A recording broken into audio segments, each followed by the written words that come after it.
উচ্চ মাধ্যমিক শ্রেণীর শিক্ষার্থীবৃন্দ, তোমাদের সবাইকে আজকের এই অনলাইন ক্লাসে স্বাগত। আজকে আমাদের আলোচ্য বিষয় ফিনান্স, ব্যাংকিং ও বীমা প্রথম পত্রে একাদশ শ্রেণীর ষষ্ঠ অধ্যায় দীর্ঘমেয়াদী অর্থায়ন নিয়ে। ইতিমধ্যে আমরা দীর্ঘমেয়াদী অর্থায়নের যে বিষয়গুলো নিয়ে তোমাদের সাথে ক্লাসে আলোচনা করেছি সেগুলোর মধ্যে ছিল দীর্ঘমেয়াদী অর্থায়ন কাকে বলে, দীর্ঘমেয়াদী অর্থায়নের বিভিন্ন উৎসসমূহ, দীর্ঘমেয়াদী অর্থসমূহের যে বৈশিষ্ট্য ও প্রকারভেদ, বন্ডের ইস্যুকারী কর্তৃপক্ষ, বন্ডের প্রধান বৈশিষ্ট্য, বন্ডের প্রকারভেদ, বন্ডের মূল্য নির্ধারণ, এই সমস্ত বিষয় নিয়ে আমরা তোমাদের সাথে পরপর তিনটি ক্লাসে আলোচনা করেছি। আজকে আমরা এই অধ্যায়ের চতুর্থ ক্লাস। আজকে আমরা যে বিষয়টি নিয়ে আলোচনা করব তা হচ্ছে বন্ড হতে প্রাপ্তি। বিনিয়োগকারীরা বন্ডে বিনিয়োগ করে প্রাপ্তির আশায়। বন্ড হতে বিনিয়োগকারীদের প্রাপ্তি বিভিন্ন অবস্থার প্রেক্ষাপটে বিভিন্ন হয়ে থাকে। বন্ড হতে প্রাপ্তি পরিমাপের জন্য বিনিয়োগকারীরা তিনটি পদ্ধতি অবলম্বন করে থাকেন, যেমন মেয়াদ পূর্তিতে উপার্জন হার, yield to maturity, সংক্ষেপে আমরা এটাকে বলি YTM, yield to call অথবা YTC, বর্তমান বা চলতি উপার্জন হার কারেন্ট yield, সেটাকে আমরা CY দ্বারা প্রকাশ করে থাকি। তো শুরুতে আমরা দেখি যে মেয়াদ পূর্তিতে বন্ডের উপার্জন হার কিভাবে নির্ণয় করা হবে। একজন বিনিয়োগকারীগণ বাজার মূল্যে বন্ড ক্রয় করে থাকে এবং নির্দিষ্ট হারে আয় প্রত্যাশা করে। সুতরাং কোনো বিনিয়োগকারী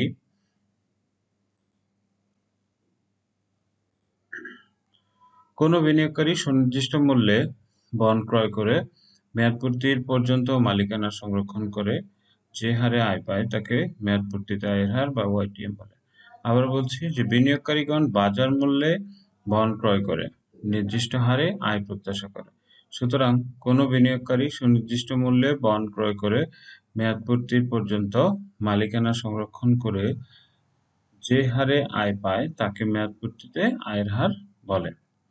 তো মেয়াদপূর্তিতে বন্ডের আয়ের হার নির্ণয়ের সূত্রটি হচ্ছে যে আমরা YTM equal to I plus RV minus SB divided by N whole divided by RV plus SB divided by 2 into 100। তো এখানে আমরা YTM বলতে আমরা বোঝাচ্ছি মেয়াদপূর্তিতে বন্ডের আয়ের হার। I সমান সমান হচ্ছে বার্ষিক মোট সুদের পরিমাণ, RV সমান সমান হচ্ছে মেয়াদপূর্তিতে বন্ডের মূল্য, SB হচ্ছে বন্ডের বিক্রয় মূল্য, N হচ্ছে মেয়াদকাল। তো আমরা যদি কখনো yield to maturity বা yield to maturity এই YTM কখনো বের করতে চাই তাহলে আমরা এই সূত্রটি ব্যবহার করব। একটি উদাহরণের সাহায্যে আমরা এবার এই বিষয়টি নিয়ে তোমাদের সাথে আলোচনা করব। মেয়াদপূর্তিতে বন্ডের উপার্জন হার বা YTM যদি আমরা নির্ণয় করতে চাই তাহলে একটি উদাহরণ দেখো যে সিলভা ফার্মা লিমিটেড 10 বছর মেয়াদী বন্ডের অভিহিত মূল্য হচ্ছে 1000 টাকা, যা বর্তমানে 1080 টাকায় বিক্রয় করা হচ্ছে। প্রত্যাশিত আয়ের হার 10% হলে মেয়াদপূর্তিতে বন্ডের আয়ের হার নির্ণয় করা। আমরা একটু আগে জেনেছি যে YTM নির্ণয়ের সূত্র হচ্ছে যে I plus RB minus SB divided by N whole divided by RB plus SB divided by 2 into 100। তো এখন আমরা এই I, RB, SB, N এগুলার মান বের করব প্রথমে। তো এখানে I হচ্ছে বার্ষিক মোট সুদের পরিমাণ। তো 1000 টাকা অভিহিত মূল্য, 10% যদি প্রত্যাশিত আয়ের হার হয় তো 1000 গুণ 10%, তার মানে 100 টাকা। এরপর RB হচ্ছে মেয়াদপূর্তিতে বন্ডের মূল্য নির্ণয়। তো মনে রাখতে হবে যে কোনো বন্ড যে মূল্যে বিক্রি করা হয় যদি সেখানে অধিহার অবহার না থাকে তাহলে ঠিক সেই মূল্যেই আবার সেটাকে পরিশোধ করা হয়। তাহলে মেয়াদপূর্তিতে বন্ডের মূল্য হবে 1000 টাকা, কিন্তু বর্তমানে এই বন্ডের বিক্রয় মূল্য হচ্ছে 1080 টাকা। সেক্ষেত্রে এসবি হচ্ছে বন্ডের বিক্রয় মূল্য 1080 টাকা এবং মেয়াদকাল হচ্ছে 10 বছর। তো আমরা মান যদি বসাই, আয়ের মান হচ্ছে 100 যোগ আরবি হচ্ছে 1000 বিয়োগ 1080 ভাগ হচ্ছে 10, 1000 যোগ 1080 ভাগ 2 গুণ 100। তো এখানে 1000 থেকে 1080 বিয়োগ করলে হবে মাইনাস 80 বা বিয়োগ 80, এখানে ভাগ 10। তো যদি আমরা 1000 এবং 1080 যোগ করি 2 দিয়ে, তা মানে দুটো যদি যোগ করি তাহলে হবে 2080 ভাগ 2 গুণ 100। তো এখানে 10 দিয়ে 80 কে ভাগ করলে হচ্ছে -8 বা বিয়োগ 8, 100 থেকে 8 গেলে হচ্ছে 92, আর 2080 কে 2 দিয়ে ভাগ করলে হচ্ছে 1040। সেক্ষেত্রে 92 কে যখন আমরা 1040 দিয়ে ভাগ করব এবং 100 দিয়ে গুণ করব, তখন 8.85% হবে। এই যে হারটি, এই হারটি হচ্ছে আমাদের মেয়াদপূর্তিতে বন্ডের আয়ের হার। এবার ইল্ড টু কল। তো ইল্ড টু কল মানে হচ্ছে যে তলবযোগ্য বন্ড ইস্যুকারী মেয়াদপূর্তির পূর্বেই বন্ডের মূল্য পরিশোধের ক্ষমতা রাখে। তার আগে আমাদের একটু তলবযোগ্য বিষয়টা কি, যে এখানে ইল্ড টু কল যখন হবে তখন এই বিষয়টা মাথায় রাখতে হবে যে বন্ডটি অবশ্যই তলবযোগ্য বন্ড হতে হবে। তলবযোগ্য মানে হচ্ছে যে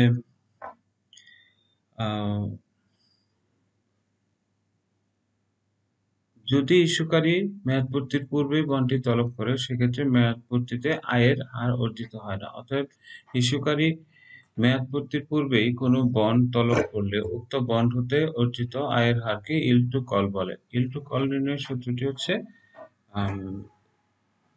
YTC = I plus CP minus BO by N whole divided by CP plus BO by 2 into 100। তো এখানে আমরা এই তলবযোগ্য বন্ডটি আর একটু যদি বিস্তারিত তোমাদের সাথে বলি, তাহলে এরকম দাঁড়ায় যে বন্ড নির্দিষ্ট মেয়াদের জন্য নির্দিষ্ট হারে নির্দিষ্ট শর্তে ইস্যু করা হয়। শর্তের মেয়াদ পূর্তির পূর্বে পরিশোধের বিধান থাকলে তাকে ফেরতযোগ্য বন্ড বা তলবযোগ্য বন্ড বলা হয়। অর্থাৎ যে বন্ড মেয়াদ পূর্তির পূর্বেই ইস্যুকারী প্রতিষ্ঠান কর্তৃক পরিশোধের সুযোগ থাকে তাকে তলবযোগ্য বা ফেরতযোগ্য বন্ড বলে। সাধারণত লিখিত মূল্যের সাথে 1 বছরের সুদ যোগ করে ফেরতযোগ্য মূল্য নির্ধারণ করা হয় বা তলবযোগ্য মূল্য নির্ধারণ করা হয়। ফলে লিখিত মূল্যের চেয়ে তলব মূল্য বেশি হয়। সুদের হার হ্রাস বৃদ্ধি জনিত আর্থিক ঝুঁকি হ্রাসের জন্য এই তলব সুযোগ রাখা হয়। এর কিছু বৈশিষ্ট্য রয়েছে। বৈশিষ্ট্যগুলো হচ্ছে যে লিখিত মূল্যের চেয়ে তলব মূল্য সবসময় বেশি হবে, মেয়াদ পূর্তির পূর্বে পরিশোধ করতে হবে, আর্থিক ঝুঁকি এর দ্বারা হ্রাস করা সম্ভব, প্রিমিয়াম প্রদান করতে হয়, বিনিয়োগকারী ক্ষতিগ্রস্ত হতে পারে কখনো কখনো, ইস্যুকারী প্রতিষ্ঠান লাভবান হয়। তো এখানে দেখো যে আমরা তলবযোগ্য বন্ড বিষয়টি যদি আগে থেকে আমাদের ক্লিয়ার থাকে, তাহলে ইল্ড টু কল বিষয়টি আমরা খুব সহজেই বুঝতে পারবো। আবার যদি আমরা এই বিষয়টা বলি, তাহলে হচ্ছে ইস্যুকারী মেয়াদ পূর্তির পূর্বেই কোনো বন্ড তলব করলে উক্ত বন্ড হতে অর্জিত আয়ের হারকে ইল্ড টু কল বলে। তো এখানে সিপি মানে হচ্ছে কল প্রাইস, বিও মানে হচ্ছে current market price of bond, BO মানে হচ্ছে current market price of bond, এটাকে আমরা এসবিও বলতে পারি। এসপি মানে হচ্ছে সেলস ভ্যালু, এন হচ্ছে maturity period up to call, আর আই হচ্ছে অ্যামাউন্ট অফ ইন্টারেস্ট, সুদের পরিমাণ। তো এই বিষয়টিও আমরা তোমাদের সাথে একটি উদাহরণের সাহায্যে আলোচনা করতে পারি। তো সেটি দেখা যাক। আবার দেখো যে সিলভা ফার্মা লিমিটেড 10% কুপন সুদে 15 বছর মেয়াদি 1000 টাকা লিখিত মূল্যের বন্ডটি 10 বছর পর 1100 টাকায় তলব করতে পারবে। যদি বন্ডটির বর্তমান মূল্য 1175 টাকা হয়, তবে ইল্ড টু কল কত? তো এখানে সুদের হার হচ্ছে 10%, মেয়াদ ছিল 15 বছর, 1000 টাকা লিখিত মূল্যের বন্ড, কিন্তু এরা 10 বছর পর 1100 টাকায় তলব করতে পারবে। তাহলে আমার কল প্রাইস সিপি হচ্ছে এজন্য 1100 টাকা। বর্তমানে বন্ডটির বাজার মূল্য হচ্ছে 1175 টাকা। এটাকে আমরা বলবো BO, current price of bond. হ্যাঁ, এটা বিও বা এসবি বলতে পারি, যে বন্ডের বর্তমান মূল্য হচ্ছে 1175 আর সময় হচ্ছে 15 বছর যদিও মেয়াদ ছিল, কিন্তু আমরা বন্ডটি কল করছি বা তলব করছি হচ্ছে 10 বছর সময়ে, তখন হচ্ছে তলব পর্যন্ত মেয়াদকাল এই 10 বছর। সুদের হার অবশ্যই লিখিত মূল্যের উপর কুপন সুদের হার অনুযায়ী হবে। সেক্ষেত্রে আয় সমান সমান 1000 গুণ 10% অর্থাৎ 100 টাকা। এক্ষেত্রে আয়ের মান 100 যোগ সিপি হচ্ছে 1100, বিয়োগ হচ্ছে 1175 ভাগ 10, আবার 1100 যোগ 1175 ভাগ 2। এক্ষেত্রে 1100 থেকে আমরা যদি 1175 বিয়োগ করি তাহলে পাই হচ্ছে বিয়োগ 75 ভাগ 10। তো 100 যোগ বিয়োগ 75 ভাগ 10 বাই 2275 ভাগ 2 গুণ 100। এখানে দেখো যে 100 এই বিয়োগ 75 কে 10 দিয়ে ভাগ করলে আমরা 7.5 পাই। 100 থেকে 7.5 গেলে হয় 92.5, এবং 2275 কে 2 দিয়ে ভাগ করলে 1137.5। তো এখানে হচ্ছে 1137.5 গুণ 100। এই 1137.5 92.5 কে যদি আমরা 1137.5 দ্বারা ভাগ করি তাহলে আমরা পাচ্ছি হচ্ছে 8.13%।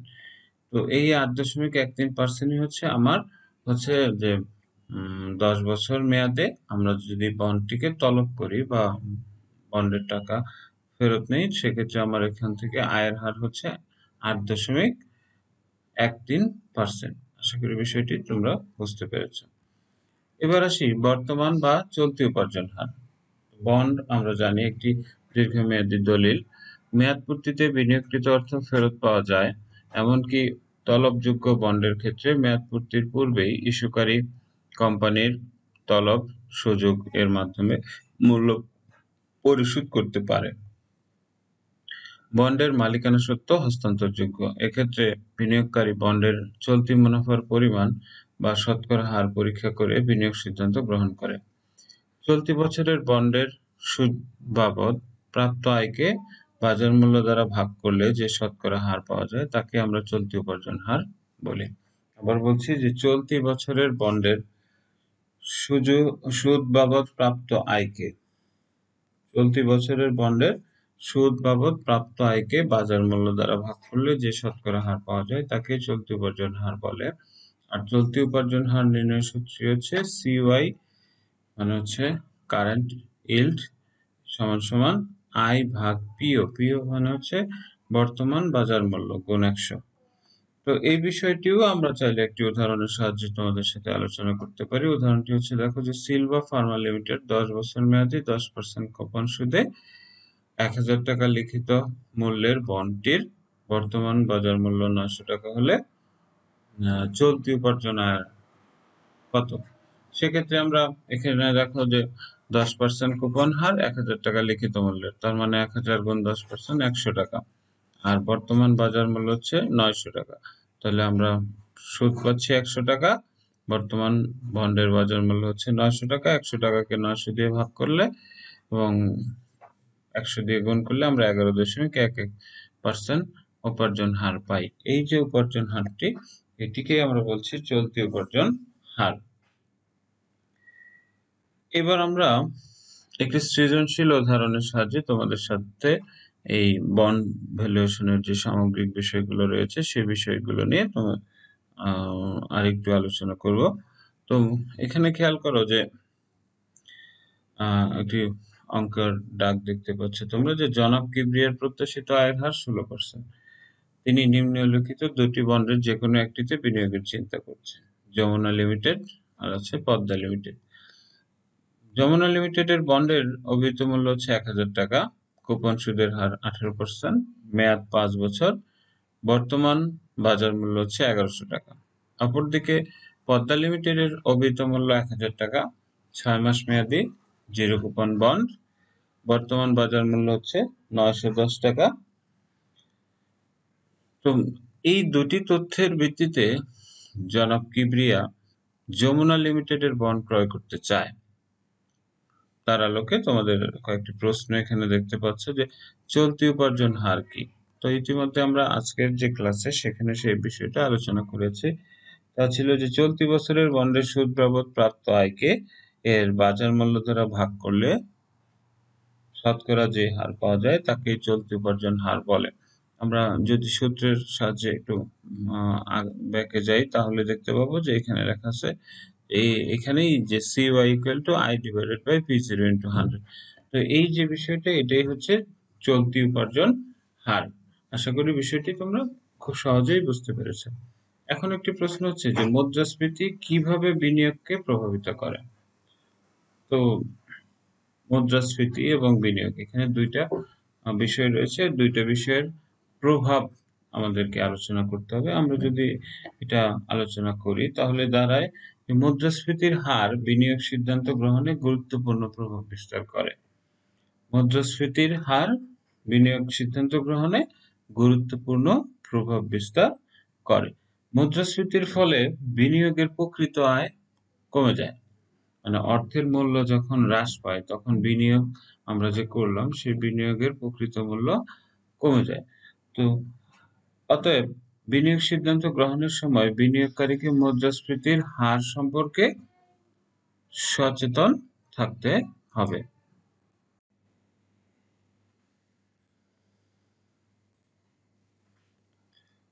তৃতীয় প্রশ্নটি হচ্ছে আমাদের যমুনা লিমিটেড এর বন্ডের ওয়াইটিএম নির্ণয় করো। তো আমরা যমুনা লিমিটেড বন্ডের যদি ওয়াইটিএম নির্ণয় করতে চাই তাহলে আমরা ওয়াইটিএম নির্ণয়ের সূত্রটি আবার একটু দেখে আসি। যে ওয়াইটিএম নির্ণয়ের সূত্রটি হচ্ছে যে I plus RB minus SB divided by N whole divided by RB plus SB by 2 into 100। তো আমরা এই সূত্র ব্যবহার করে তৃতীয় যে আমাদের করণীয়টি রয়েছে সেখানে আমরা বন্ডের ওয়াইটিএম নির্ণয় করতে সক্ষম হব। এবার আসি আমরা গুরুত্বপূর্ণ যে বিষয়টি, সেটি হচ্ছে যে বন্ডের মূল্য অর্থাৎ ভিবি অর্থাৎ ভ্যালু অফ বন্ডের ভিত্তিতে জনাব কিবরিয়ার সিদ্ধান্ত মূল্যায়ন করুন। তো এখানে দেখো যে যমুনা লিমিটেড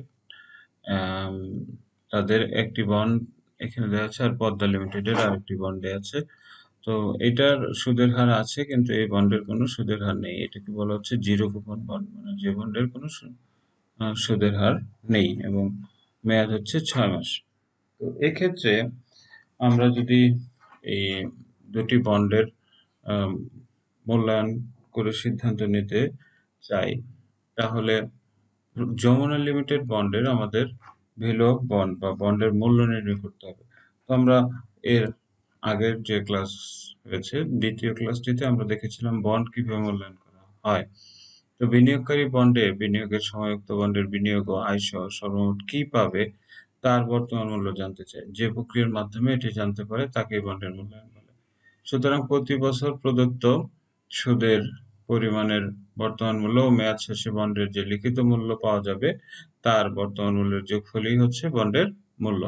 সূত্র আমরা এভাবে বলতে পারি যে বন্ডের মূল্য সমান সমান সুদের বর্তমান মূল্য যোগ মেয়াদ পূর্তিতে প্রাপ্য অর্থের বর্তমান মূল্য, অর্থাৎ ভ্যালু অফ বন্ড সমান সমান I into 1 minus 1 by 1 plus KD to the power n whole divided by KD plus MB or RB divided by 1 plus KD to the power n। এখন দেখো যে এখানে আমাদের যে বন্ডের যে প্রকারভেদ রয়েছে সেক্ষেত্রে যে বন্ডের সুদের হার উল্লেখ রয়েছে সময় উল্লেখ রয়েছে সেই বন্ড মূল্যায়নের জন্য সেই বন্ডের ভ্যালু নির্ণয়ের জন্য আমরা এই পুরো সূত্রটুকু ব্যবহার করব। কিন্তু যে বন্ড হচ্ছে জিরো কুপন বন্ড অর্থাৎ যে বন্ডের সুদের হার উল্লেখ নেই সেই বন্ড মূল্যায়নের জন্য আমরা শুধুমাত্র এই অংশটুকু ব্যবহার করব যে এমভি আর RB divide by 1 plus KD to the power N. শুধু এইটুকু ব্যবহার করে আমরা যদি মানটা বের করি তাহলেই দুটি বন্ডের মূল্য পাওয়া সম্ভব। সেক্ষেত্রে যে বন্ডের মূল্য বেশি হবে আমরা সেই বন্ডটিকেই গ্রহণ করব। তোমরা এখানে যে সৃজনশীল উদাহরণটি রয়েছে সেটি সমাধান করার জন্য বইয়ের যে সৃজনশীল প্রশ্ন আছে সেখান থেকেও হেল্প নিতে পারো। তো এইভাবে এই 4টি প্রশ্নেরই তোমরা সমাধান করার চেষ্টা করবে। এতক্ষণ তোমাদের সাথে ছিলাম আমি মানিক বণিক, সহকারী অধ্যাপক, হিসাব বিজ্ঞান বিভাগ। পরবর্তী ক্লাসগুলোতে তোমাদের সাথে আবারও দেখা হবে। সে পর্যন্ত সবাই সুস্থ থাকো। সবাইকে অসংখ্য ধন্যবাদ।